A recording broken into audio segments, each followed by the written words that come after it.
Hello, ladies and gentlemen. Welcome to another episode of Raw Politics. It is my hope that you're fine wherever you are. I'm also okay.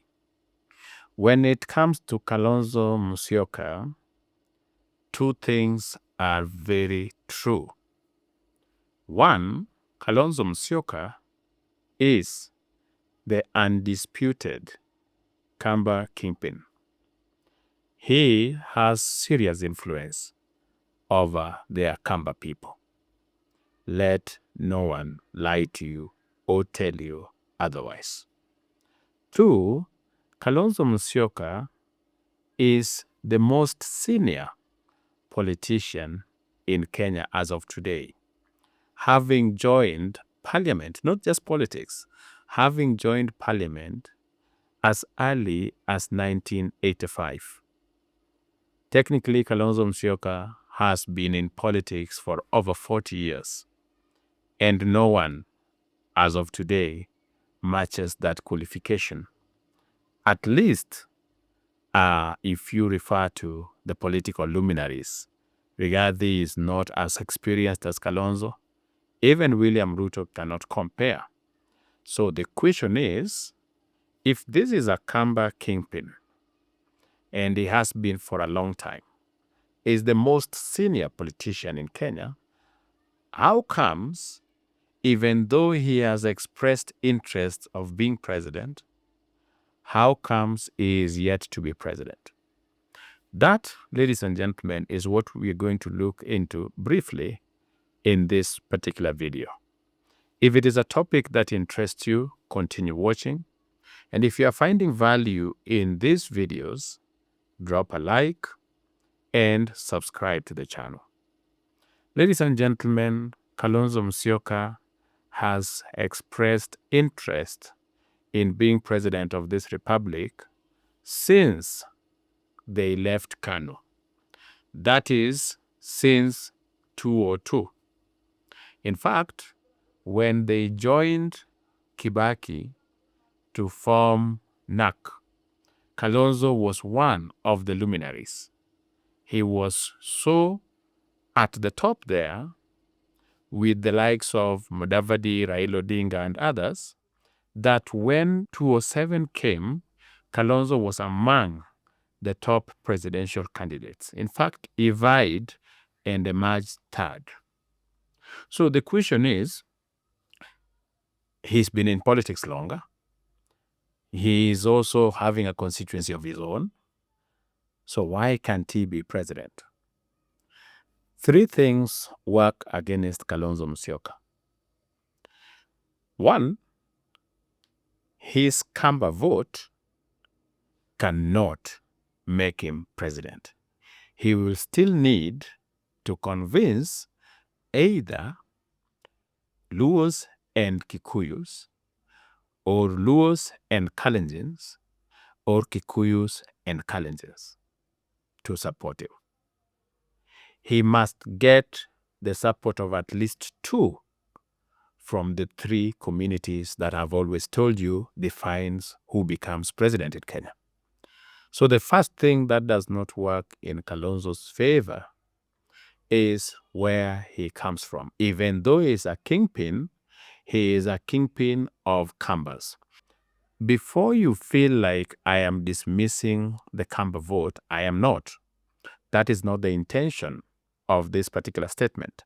What I'm telling you is that in Kenya, three communities decide who becomes president. And there is a reason why. And these communities, I have repeatedly told you in these videos that they are the Kikuyus, the Kalenjins, and the Luos. And the reason as to why they decide is because of the influence they exert on other communities. For instance, the Kikuyus, under the Mount Kenya umbrella, has serious sway over Merus and Embus. And when I say serious sway, I am not kidding.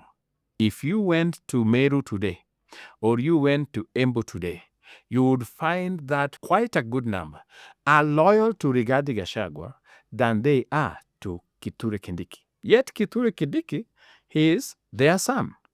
That is the kind of influence Kikuyus have over Merus and Embus.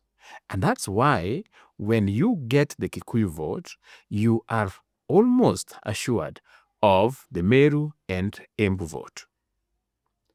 That makes them very influential. Go to the Kalenjins. The Kalenjins influence a lot of those pastoralists. Most of the pastoralist communities would always vote alongside the Kalenjins. Now, if you come to Luos, you would find that they have sway over Kisis. That is why, since 2013, Kisis have always voted for Raila Odinga. They have serious sway over the Luyas of the following counties: Busia, Kakamega, and Vihiga.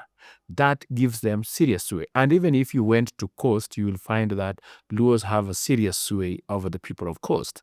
That means if you get the Luo vote, you are not just getting the Luos, you are getting the Luos and the people they influence. If you get the Kikuyu vote, you are not just getting the Kikuyus, you are getting the Kikuyus and the people they influence. If you get the Kalenjin vote, the same thing. That is why I usually say that these three communities define who becomes president. And I've even given you evidence to back this claim. I'm not just giving you stories ajaba. I'm telling you that in 2002, Kikuyus and Luos came together, produced president. 2007, Kalenjin, Luos together, Kibaki had to steal. 2013, Uhuru realized that reality, went Kikuyu, Kalenjin.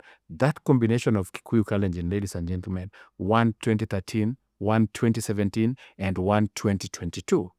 That is why there is that struggle. Because now the three communities that decide are somehow independent.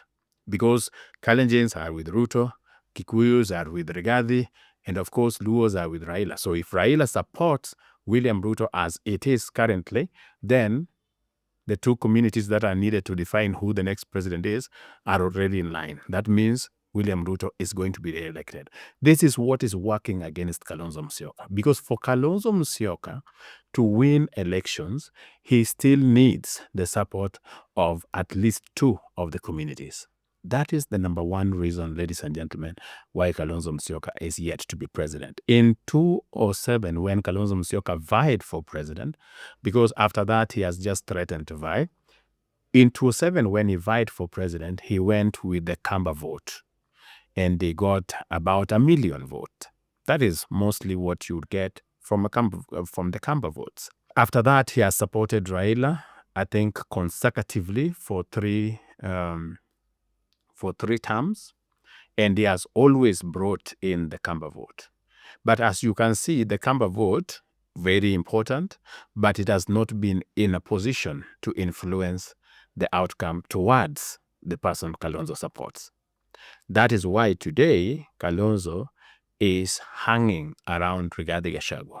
The reason why he's doing that is if he gets the Kikuyu support and adds to Kamba vote, then he has a fighting chance. He now needs to convince either Kalenjin or Luos to support him to be president.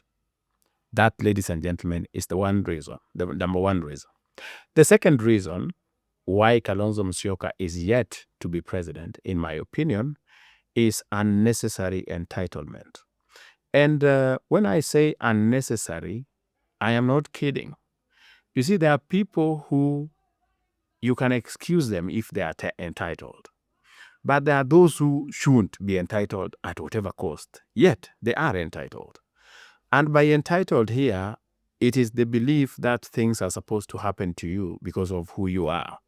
Kalonzo looks at himself and argues that I am the most senior candidate. I am the most senior politician here. Of course, I'm learned. I am not divisive. Kalonzo is not a polarizing person. And so people should naturally like me. People should naturally support me. It was funny to the point that there was a time Raila reminded Kalonzo that presidency is not about beauty contest. You don't go to tell people how beautiful you are or how whatever you are. You have to go there and get votes. But Kalonzo doesn't look at things from that angle. He looks at things like, I deserve to be the presidential candidate. Kenyans should stop everything they're doing and pick me. Because why not? Why are they not picking me? He believes he's entitled to Kenya's support. Just because he has the Kamba support, he is persuaded that other Kenyans are feeling the same about him. And that is why you see Kalonzo is a very relaxed human being. Even when you think Kalonzo is going to grab the opportunity and shine, he will definitely let you down. I want to give you a very recent example. Kalonzo Musyoka has been working with Rigathi here and there. He is supposedly the candidate that Rigathi is going to endorse. It looks like Rigathi is not very comfortable with Matiang'i. Remember, his people are already calling Matiang'i a state project. So Kalonzo is the one that is likely to be endorsed by Rigathi Gachagua, assuming Rigathi is not going to find a miracle and vie. Now, Rigathi leaves the country. Instead of Kalonzo Musyoka taking charge and charting a path for himself, creating a space for himself so that people know that the opposition leader of this country is none other than Kalonzo Musyoka, he also disappeared. In fact, the only time people saw him was when he was reading unnecessary press conferences. That is Kalonzo for you. He is entitled. He believes things are supposed to happen to him. Rigathi Gachagua should look for resources, should do everything, and just endorse him. He believes in that endorsement, that it is time that he is also endorsed because he has suffered and endorsed people, or because he's been in politics for long.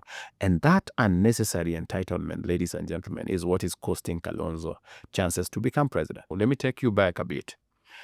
When Raila Odinga had a handshake with Uhuru Kenyatta, he literally moved from opposition. You would expect Kalonzo Musyoka to take over the opposition. He didn't. The opposition was so vacant that Ruto had to go and occupy that vacuum.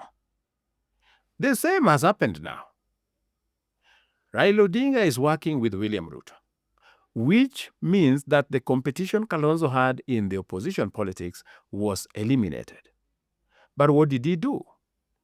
He was seated there until Rigathi came from nowhere and now is their leader. Even in their events, it is Rigathi who speaks last. Rigathi even went ahead and said that he is the most qualified candidate there, that those people, majority of them, are just seated waiting for him to do things.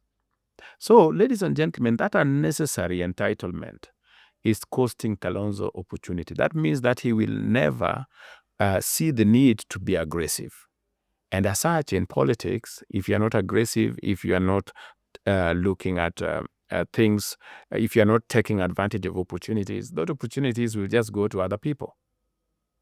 The third reason why I believe Kalonzo Musyoka is yet to be president is lack of political strategy. I don't want to dismiss Kalonzo Musyoka as a political novice. He is not. Remember, he's been in politics longer than some of us have been alive. And so you cannot, in good conscience, say that Kalonzo Musyoka is a political toddler or novice. The only problem is that he lacks political strategy. Even when you think Kalonzo Musyoka is going to take advantage of certain opportunity, those things appear to him as if they are not opportunities at all. Let me give you an example. In 2007, Kalonzo Musyoka was likely going to be Raila Odinga's running mate. I can tell you that. He was likely going to be Raila Odinga's running mate. And with this Kamba vote, add to Luo vote and the Kalenjin vote, Raila Odinga was going to win definitively. However much Kibaki was going to try to manipulate the votes, Raila Odinga was going to win. It would be impossible to rig when the margin is wider. What was Kalonzo's strategy instead? Kalonzo's strategy was, let me vie and then go and be Kibaki's deputy or vice president. And that made people look at him as a traitor. To date, Kalonzo is still battling the title of watermelon because his strategy has always been, don't take a stance. Especially when things are tough, be in the middle. He even jokes that nitapita katikati. That is what he believes. That is his strategy. So I'm saying he lacks a strategy to win elections. Because when you sit there and you decide that I want to be a hangers-on, I want to support Raila, let him do the heavy duty, I will be vice president. I want to support Raila, No, it doesn't work like that. I want to hide behind Rigathi, wait there until Rigathi one day endorses me. It doesn't work. That is not a strategy. The best political strategy is to do what Ruto did. Once you know that you have a constituency of your own, begin with somebody who can win. And in 2007, being with Raila Odinga in that ODM was assured of massive victory. Now look at it this way. If they went with Raila Odinga in 2007 at 1, Raila Odinga would have served until 2017. Yes, Raila Odinga would have served 2 terms up to 2017. And if that combination of theirs was winning, Kalonzo Musyoka would have taken over in 2017 as the president of the republic. Yet, what did he do? He was just there, deciding that let me go and side with Kibaki. Let me go vie. Then later, I joined Kibaki as a VP. Even today, he has no strategy. If you abandon him, if Rigathi today abandons Kalonzo, the only thing he will do is to vie for the sake of vying, not to win. And these, ladies and gentlemen, the 3 things I've mentioned, in my opinion, are why Kalonzo is yet to be president. He would have been president. He is not a polarizing factor. Kalonzo is not somebody you will hate easily. He's not a polarizing factor. He's a very humble. He's like Mudavadi. But he is yet to be president because, one, is yet to get the support of at least 2 communities from the 3 communities that define presidency, that determine who becomes president. Number 2, Kalonzo is unnecessarily entitled. You can't even explain why he feels things should happen to him, that he should be endorsed and supported just because he's Kalonzo Musyoka. Then 3, the man lacks strategy at all. Even today, if you ask him what is your strategy to victory, you will find that he is depending entirely on Rigathi Gachagua endorsing him one of these days. And then where will he get the votes to top up? So he will find himself bitter in opposition for a very long time. And eventually the Kambas might get tired of him anyway and move on to someone else. Ladies and gentlemen, that is what I wanted to share with you. If you found value in this video, drop a like and share the video with your friends. And if you are yet to subscribe, please take a moment, subscribe to the channel, and enable the notification bell. Otherwise, if you want to know what Kalonzo Musyoka has to do to be president come 2027, watch this video.